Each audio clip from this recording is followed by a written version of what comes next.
News 24 network या YouTube चॅनलला subscribe करून बेल आयकॉनवर क्लिक करा आणि जाणून घ्या मुंबई, नवी मुंबई, ठाण्यामधील ताज्या घडामोडी फक्त न्यूज 24 नेटवर्कवर. शोध.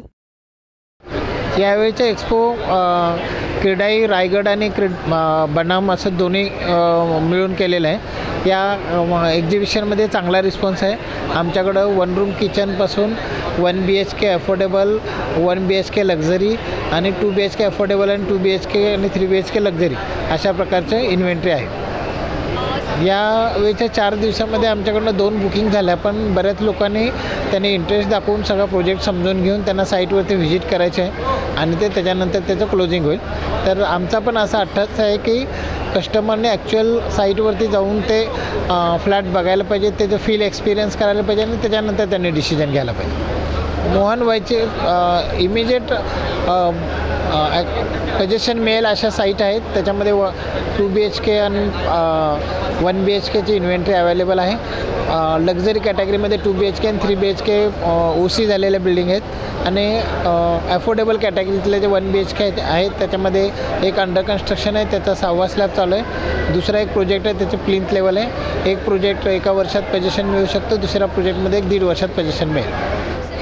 मी लोकांना असं आवाहन करेल की तुमच्या स्वप्नातलं घर तुम्ही प्रॉपर रिसर्च करून घ्या. त्याच्यामध्ये तुम्ही त्या planning point of view, location आणि तुमच्या रिक्वायरमेंट कशा फुलफिल होतील याचा अभ्यास करून त्यांनी चांगल्या बिल्डरांच्याकडं घर घेणं पसंत करायला पाहिजे. आजच्या डेटला शिडकोच्या घरांच्या किमती आणि बिल्डरांच्या घरांच्या किमती ह्या ॲटपारच आहेत. फक्त लोकांच्याकडे एक फिलिंग आहे की शिडकोकडून जर घर घेतलं तर ते आपल्याला स्वस्त मिळते असं.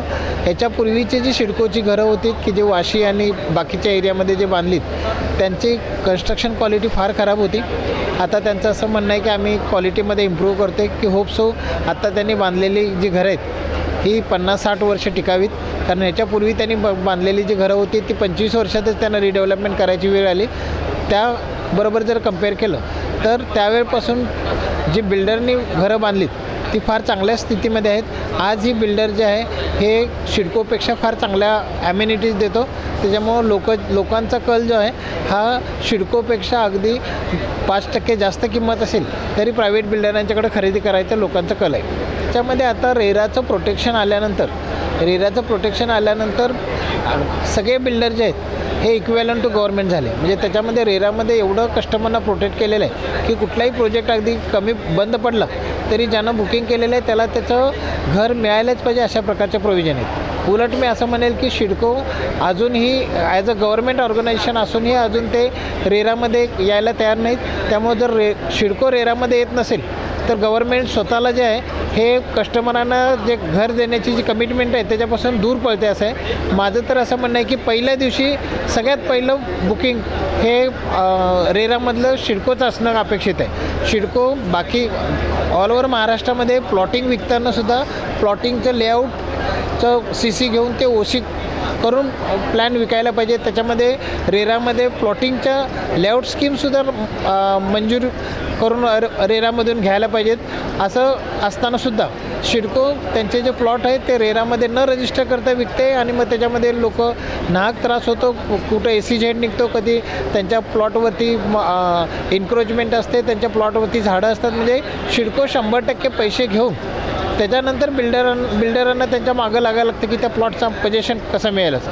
तर अशा प्रकारे जे रेराला अपेक्षित आहे ती कमिटमेंटपासून शिडको बाजूला पळते असं आहे. माझा असा अट्टास आहे की शिडकोनं सुद्धा प्लॉटिंग जे आहे ते प्लॉटिंगसुद्धा विकताना ज्यावेळेला शिडको प्लॉट विकते त्यावेळेला बिल्डर हा कस्टमरच्या चेअरवरती असतो.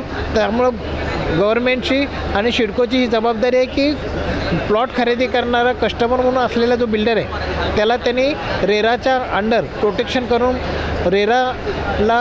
रेराच्या बरोबरची त्यांची कमिटमेंट कंप्लीट करायला पाहिजे.